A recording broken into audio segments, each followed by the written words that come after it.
Good afternoon. My name is Michael Allegretti, Vice President for Programs at the Institute, and it is my great pleasure to welcome you to this afternoon's book forum.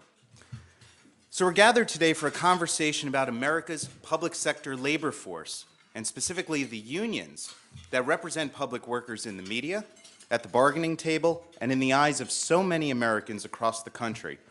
It is, I believe, among the most timely and important conversations that we could be having right now. If you take a step back for a moment and you think about the major themes that have shaped the recent trajectory of American government, but also American politics, public labor relations are surely at the top of the list. Let's start in Wisconsin with a crusading governor, Scott Walker, who's spoken to many of you here on a MI stage a number of times. He dared to reform the terms of public employment in the Badger State, only to be subject to mass protests and a recall election. I'll note a recall election that he went on to win, and there propelled him to be reelected to a second term. But also in places as diverse as Providence, Rhode Island on the East Coast and San Jose, California on the West, we see people like Gina Raimondo and Chuck Reed in blue states figuring out ways to bring about pension reform and change the terms of public employment. And I'd say that they did what was right for public workers and for public budgets. Perhaps they were inspired by the example of Michigan, another state that has seemed to change its social contract with workers over time. And Michigan, let's not kid ourselves, is one of the most friendly labor states in the country. But under John Engler in 1997, that state instituted real pension reform. So there are models out there of what is possible. But then there are also models of what is not possible, or rather what is not successful. We see that in places like Illinois, New Jersey, and certainly right here in New York. Real reform continues to be stymied principally by one force, and that's public sector labor unions. As a result, city and state services are declining, right? Crowded out by spending towards public workers and their pensions. Taxpayers, each of you in the room, foot the bill for fewer and fewer and lower quality services. But public union bosses continue to get reelected. I think it's a shocking tale of inequity and one that needs to be exposed time and time again. And it's a tale that is sometimes ignored, often confused by the media. With that, enter Dan DiSalvo in his book, Government Against Itself, Public Union Power and Its Consequences. Dan exposes this tale of inequity, and he raises important questions for us to consider. Now, in a few moments, Dan will take you through the book. You should still, of course, purchase the book. He's going to give you the Cliff Notes version. But there are a few main themes that I think are worth highlighting to frame up this afternoon's talk. First of all, Dan reminds us, and this is such an important fact, that for the first time in American history, public unions are bigger than private unions. Dan also reminds us that public unions are no longer the champions of a working middle class. This is something liberals love to talk about, how public unions are helping the working middle class. They're increasingly champions of a professional, white-collar, college-educated group of people. It's with this in mind, Dan is challenging us to question the very rationale of the public labor union. Now, so much of Dan's book, as you'll see, goes into helping us, the reader, understand how this all happened and why this all happened. He goes to great lengths to explain a very specific point. Government unions are not simply the government equivalent of private unions. There's something intrinsically different about them and the advantages that they enjoy. Finally, Dan reminds us, and this is the most important point and the thing that brings his book home to me, public employees are not the enemy. Our government and our society can only function with bright, talented, energetic people running it. So we need to strike the right balance in public labor relations between getting the right talent and keeping the budgets of our cities and states intact. So a word about Dan, our author. I met Dan over 3 years ago, shortly after I started at the Institute, and I knew that he was a unique messenger for reform. And what do I mean by that? So many people, particularly in today's media landscape, scream about what we must do. Dan speaks with a bit more of a quiet voice, reminding us what we should do. His research is grounded in irrefutable empirical methods and science, but at the same time, he's a storyteller, and his narrative is accessible to a wide audience. When you buy the book and read the book, you will see what I'm talking about. The publication of his book by the folks at Oxford University Press is a testament to the fact that he maintains this balance. In addition to serving as a senior fellow at the Manhattan Institute, Dan is an assistant professor of political science at the Colin Powell School at the City University of New York. Now, if you've taken the subway in the past 9 months, you've also seen Dan DiSalvo hovering over you. For me, it's on the 1, 2, or 3 train, and because he's in an advertisement for CUNY. And at the expense of embarrassing him, and I will, his wife says that he looks puffy in the picture. I have been saying to him for weeks, I don't believe that, but I rode down with you on Monday, and I'm on the fence now. I don't know, Dan. But you've read Dan's writings in National Affairs, The Weekly Standard, the New York Daily News, the New York Post, and just about every other publication. And the final thing I'll say about Dan is he is the son of a public labor member, and he himself, by nature of his employment at CUNY, is a public union member himself. He therefore has a unique intimacy with this issue and brings it home in a way that others cannot. Please join me in welcoming my friend and colleague, Dan DiSalvo.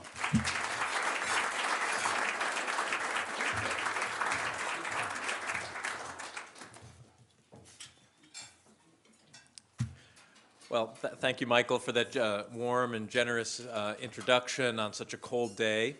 It's a great pleasure to be here with all of you, and I appreciate all of you coming out and spending some time to hear a little bit about public employee unions.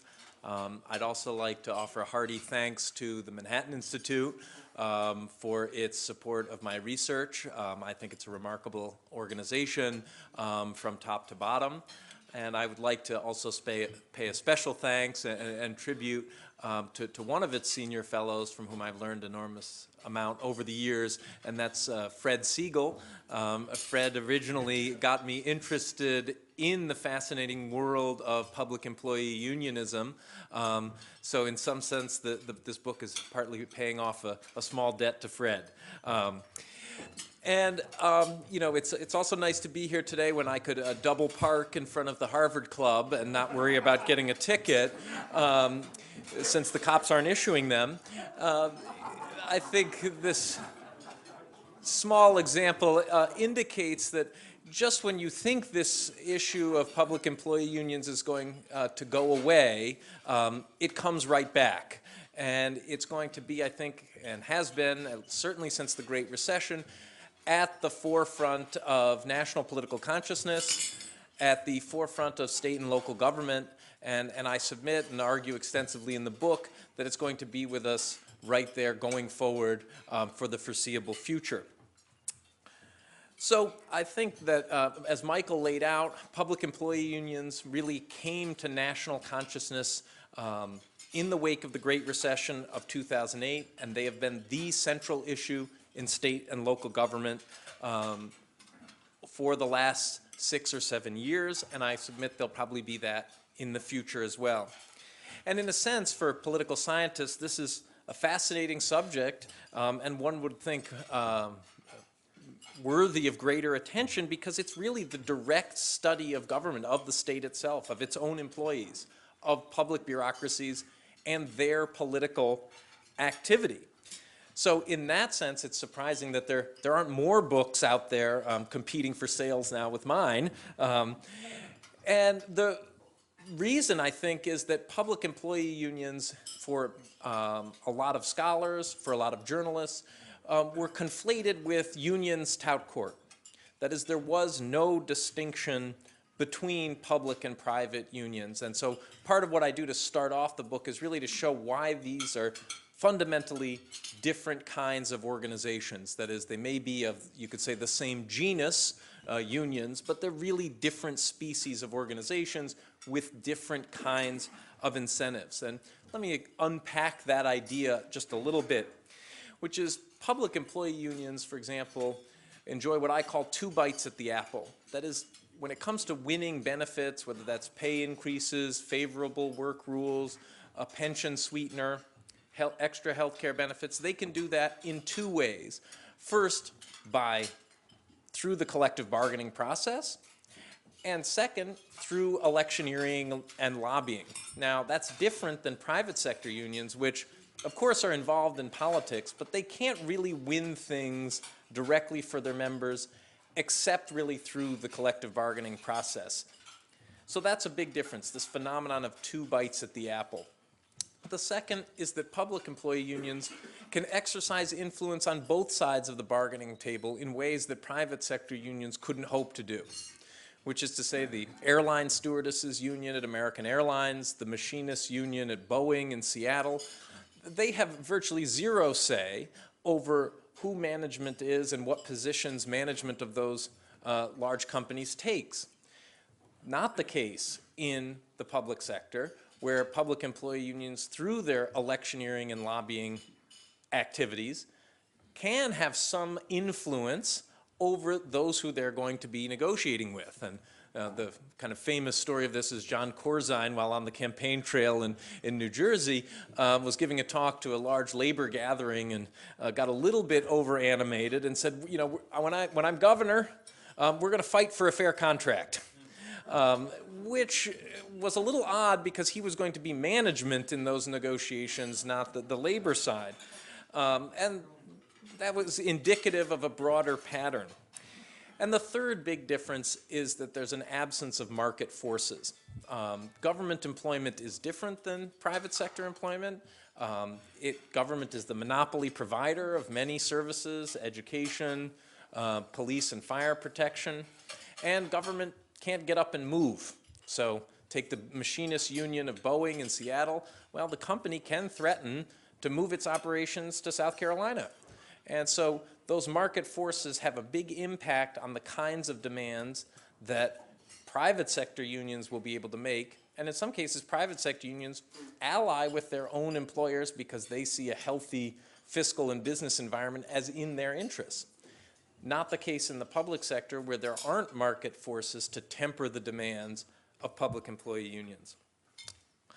So the next thing I really try to do in the book is, and I won't go into too much detail digging up history, but I do dig up a lot of history and try to look at why these kinds of organizations emerged. And their history is really different. And thinking about public employee unions and studying them, we get a totally different perspective on the American labor movement than what is the classic story today of a heroic period of private sector labor beginning in the 1930s, leading up to about the 1970s, and then a steep decline ever since. And that declinist story is what most academics talk about, and then there's some debate about whether private sector can revive.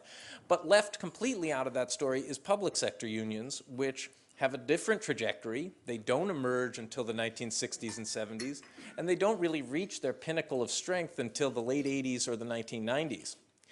And in that sense, they also have, by studying this history, you learn they have different sources of law govern these kind of organizations. So private sector unions are governed by federal law. Public sector unions are governed by an ensemble of state and local laws. So then I turn to the contemporary world and I look at the power of public employee unions in state and local government. That is, how much money they're spending on campaigns, how much money they're spending on lobbying state and local government, how braided into or honeycombed public employee networks are of their former employees or associates into the Democratic Party, into state and local government. Just one local example, almost everyone on the senior staff of current Mayor de Blasio at one point or another worked for or was a consultant for, including the mayor himself, 1199 Healthcare Workers East, SEIU. So I won't give you tons of numbers and data. If people want it, it's in the book. But the basic, I think, point that I uncover is that there's few other groups out there that are spending as much on politics as public employee unions. In New York State, the teachers' unions over the last decade outspent all business associations combined by about 5 to 1 in direct donations to candidates. In California, the teachers' union there outspent the next 3 largest contributors combined to campaigns and elections over the last decade. So that's just 2 examples, and there's many, many more in the book. I look at how they impact initiative and referenda campaigns in California. And I look at their lobbying expenditures, again, how braided into and networked into the political establishment many of these groups are. And ultimately, and again, this goes back to the differences between public and private sector unions, and in a sense, the difference between public sector unions and even other interest groups that are all out there trying to get their way in American politics. Public sector unions are distinct and have advantages over their competitors in the following ways. First, they have direct access, or more direct access, to politicians through the collective bargaining process. They can more easily mobilize their members for protests, for lobbying days, because their members are the government itself. They're often working right at the state capitol or right nearby City Hall. So if you need to gin up a snap protest, it's much easier to do. It also facilitates communication in a way that other interest groups can't. They also have a much more steady and stable revenue stream through agency shop laws and dues checkoff that other interest groups, whether that's the NRA or the Sierra Club, they've got to fight for donations. They've got to get people that care about guns and a green environment in order to open their wallets and donate. In the case of public employee unions, they don't have to do that. I'm very familiar. I see the amount deducted every month from my paycheck automatically. So you don't have to pay any of that administrative overhead in order to have that steady, stable revenue stream. And lastly, until 2008, public employee unions enjoyed the advantage of operating in a very low visibility environment, which is to say journalists didn't cover these stories. They weren't very interested in them. A few places, like the Manhattan Institute, wrote powerful investigative stories about them. But broadly speaking, there wasn't a lot of attention paid to these kind of organizations. Scholars, political scientists, historians weren't writing about them. So it's only really now that they've come to public visibility, and that's complicated their lives in the political environment. So what does all this political power build up to? What are some of its consequences? And here I lay out a few effects on public policy. Mostly I'm critical of public employee unions, which is, in some sense, they're powerful organizations and they get more of what they want, which tends to be more members and more money. And that has the effect of driving up the costs of government. So you can come, in the book, I look at some comparisons of areas where public employee unions are strong.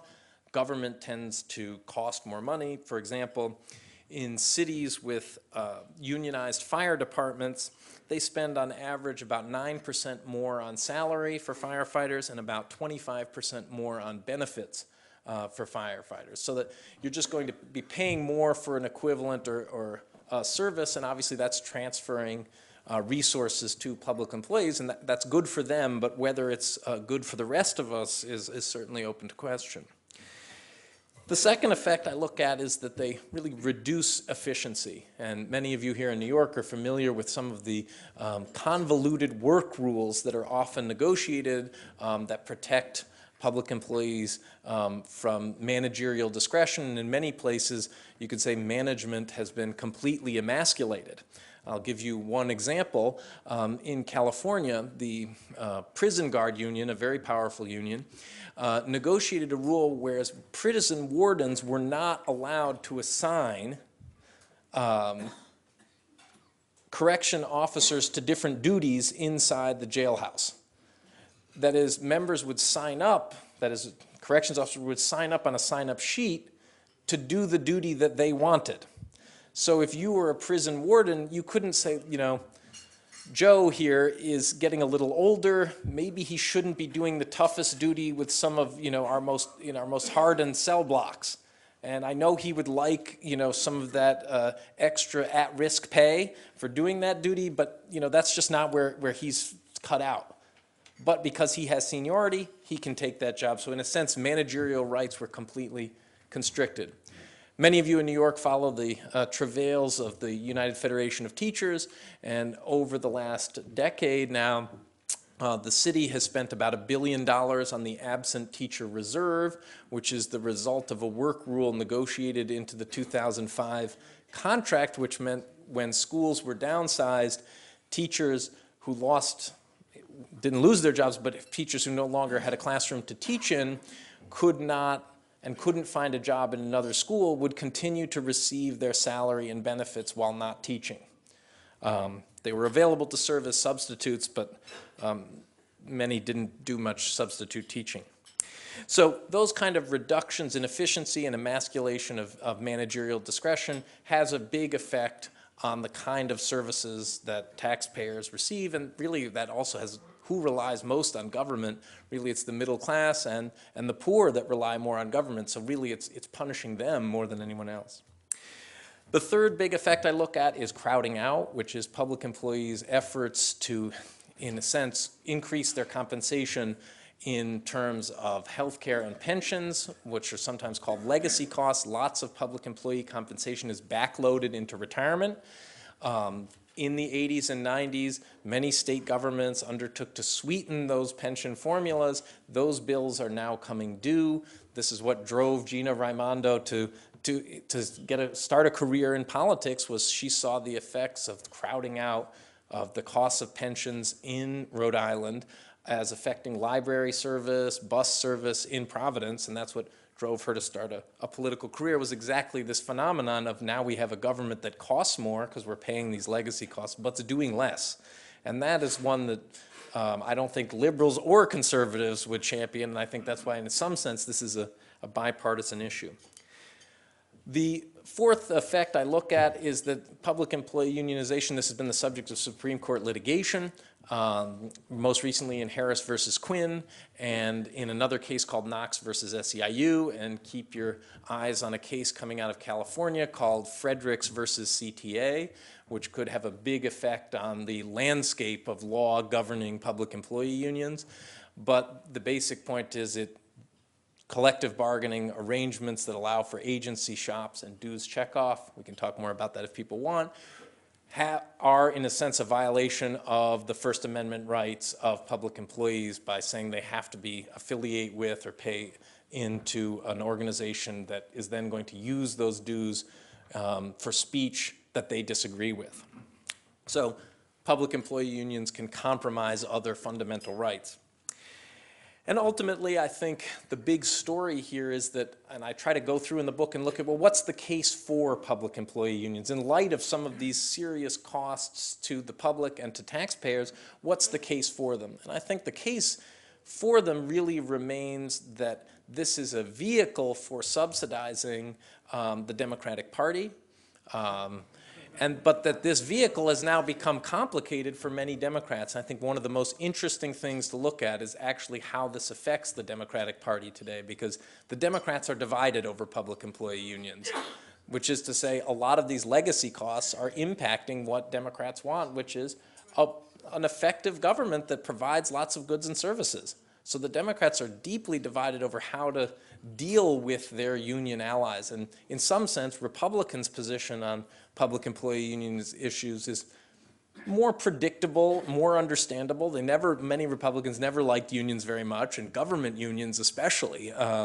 So in this respect, I think watching what happens in the Democratic Party and how they deal with this issue is actually more interesting in some respects than seeing how conservatives react, which, while I think their instincts are right, is more predictable. So I think I just close and open it up to questions by saying, really, it's hard to find a principled argument in favor of public employee unionism. That is, public employee unionism, sure, it transfers resources from the private sector to a slice of the middle class, that is the 20% or so who work for government. But it doesn't have, there's not an argument, at least that I have encountered in any of the literature or in debating these issues across the country, that says organizing our public labor markets in this way rebounds to the broad benefit of the public or rebounds to the public interest in some way. That is at least going to be strong enough to overcome the other objections. It's going to be weighty enough to say, well, these other effects, they can be dismissed or pushed aside. So I'm happy to take up those arguments, but I just close by saying what we really see as public employee unionism, I think its big effect is in some sense to transform the American labor movement into a vehicle of the relatively affluent. And it's to make relatively affluent people slightly better off. And I'll just give you one statistic to close. So from 1971 to 2004, as public employee union membership increased, the fraction of union members in the top third of the income distribution increased by 24%. At the same time, the proportion of people belonging to unions in the bottom third of the income distribution fell by half. So in that sense, our labor movement today has really been transformed into something that's really representing many people with college degrees, or in my own case, PhDs, and not something that's representing the unskilled, the working class, the old style union membership that many of us still hold on to as an image, which is a sort of burly white ethnic with a hard hat and steel-toed boots. That's an anachronism. I'll leave it there. Thank you. All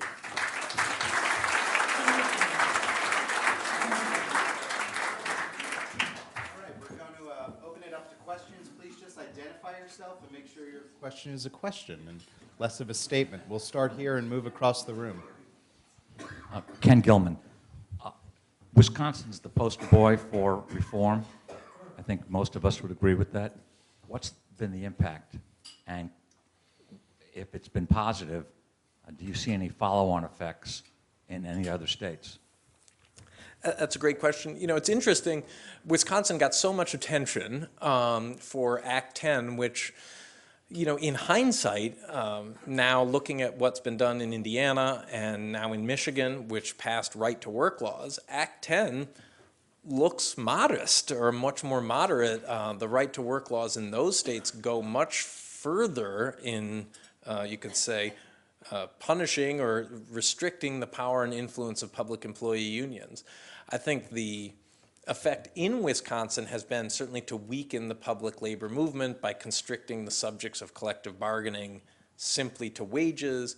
And the teeth of the law actually turned out to be a piece that got very little press coverage, which was about the recertification elections of the unions, which meant that the unions each year had to have a vote amongst all workers to say whether they wanted to remain unionized or not, or to continue to have that group representing them, that union.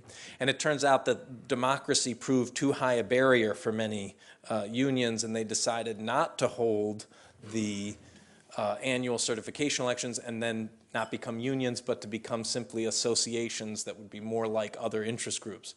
So I think that's had a positive effect.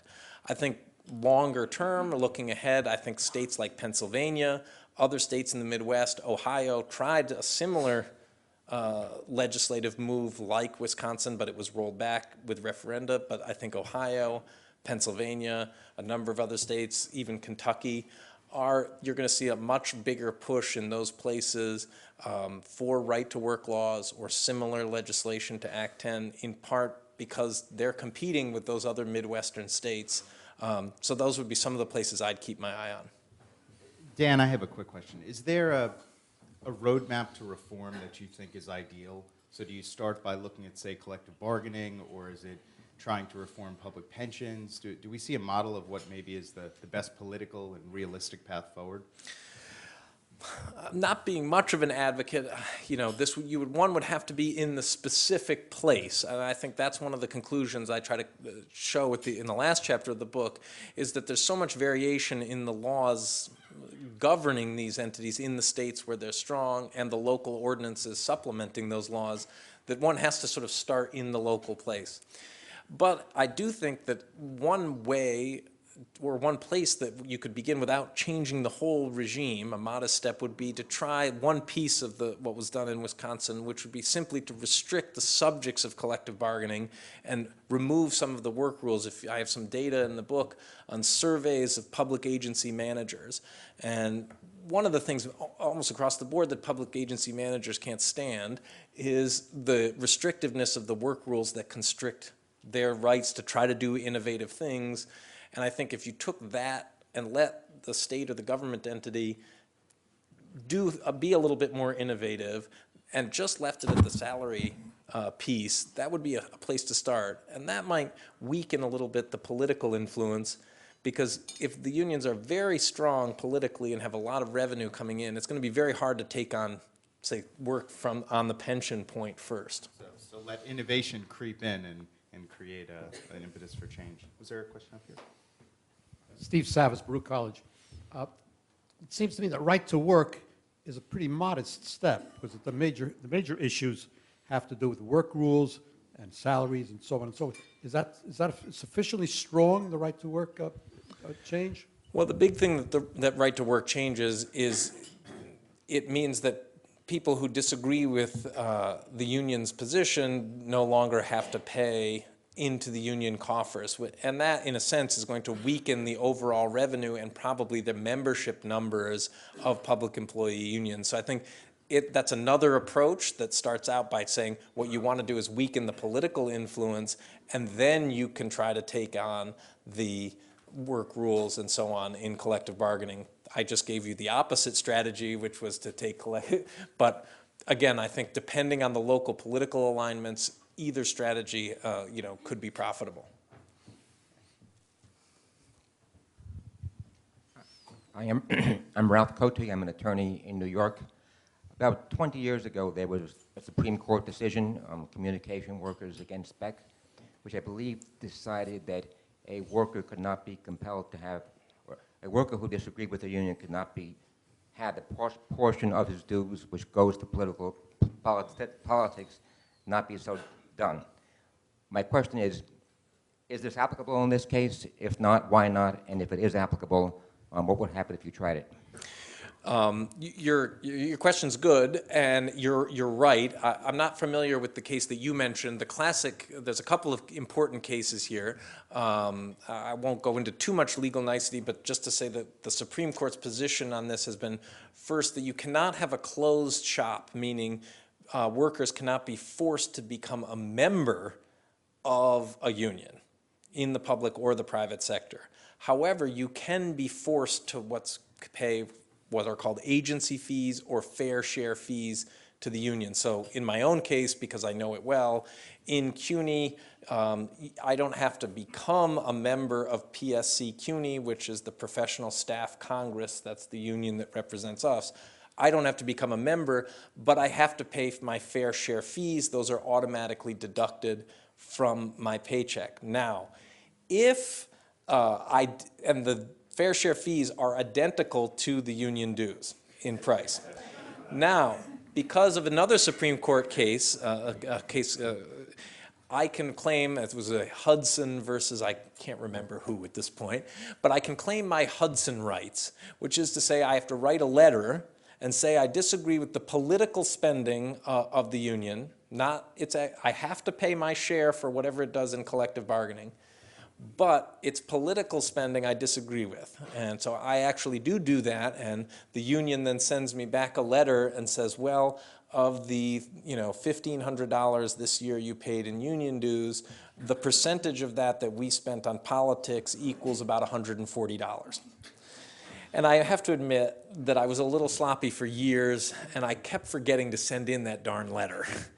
And I actually paid the whole thing because I have trouble remembering to return clothes that don't fit, and it's a small thing. So the union has an incentive to set the agency fee as either identical or very close to what the union due measure is, and then, if anyone's familiar with the idea of nudge, by Cass Sudstein's book, the default option is you pay the whole amount, and only by opting out can you get it back. And then you get a check in the mail for $150. Dan, quickly, how does it work in the private sector if you're in a private labor union? Works in the private sector works the same way. Same way. Yeah. Goldstein, New York Hedge Fund Roundtable. Thank you for that talk. I really enjoyed it. About 20 years ago, Bill Buckley went on TV, and he found the same situation you find. They're going to charge him union dues in some kind of form. He said, this is outrageous. He went to court, and he lost. What would happen today? Well, as I mentioned, today it's a very different legal landscape, and it's a different Supreme Court than it was in Buckley's day. So we've got two very important precedents here, which is the two cases I mentioned, Knox versus SEIU, and and the other case. And there, both decisions were written by Justice Alito.